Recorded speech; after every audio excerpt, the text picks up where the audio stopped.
નમસ્કાર, આઝાદ મીડિયા લાઈવમાં આપનું સ્વાગત છે। ભરૂચમાં ખુલ્લેઆમ આચારસંહિતાનો ભંગ થતો હોય તેવો વિડીયો સામે આવ્યો છે।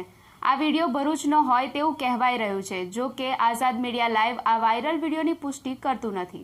ભરૂચ નગરપાલિકાના વોર્ડ નંબર 4 ની વાત કરવામાં આવે, વોર્ડ નંબર 4 માં આ એક બૂથ છે। અહીંયા મતદાન મથક છે।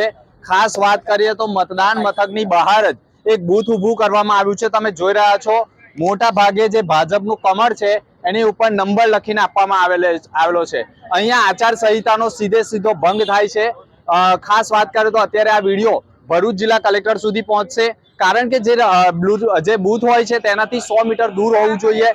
આખું ટેબલ ઊભું કરવામાં આવ્યું છે અને ટેબલ સાથે તમે જોઈ રહ્યા છો ભાજપના કમળ સાથે નંબર લખાવીને આપવામાં આવે છે। આચારસંહિતાનો ભંગ હોય તેવું સ્પષ્ટ દેખાય છે।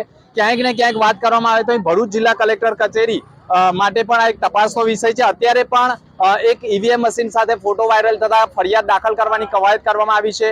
સંપૂર્ણ તમે જોઈ રહ્યા છો ભરૂચ આ જે છે બહુમાળી બિલ્ડિંગ છે અને બહુમાળી બિલ્ડિંગની બહાર એટલે કે જ્યાં મતદાન મથક છે તેની બહાર જ ટેબલ ગોઠવવામાં આવ્યા છે અને ટેબલ ગોઠવવા સાથે જે પાર્ટીના જે સિમ્બોલ છે તેની સાથે તેમાં નંબર લખીને આપવામાં આવે છે અને લોકોને ક્યાંક ને ક્યાંક ગેરમાર્ગે દોરવાનું કૃત્ય થતું હોય। ઘણા ભાજપના હોદ્દેદારો પણ અહીંયા છે। એટલે એક વાત નિશ્ચિત છે કે આ સંપૂર્ણ જે અહેવાલ છે કલેક્ટરે જોવો જોઈએ અને ખાસ વાત કરીને જો આમાં આચારસંહિતાનો ભંગ થતો હોય તો કાર્યવાહી કરવાની જરૂર સ્પષ્ટ દેખાઈ રહી છે। SMT news Bharuch.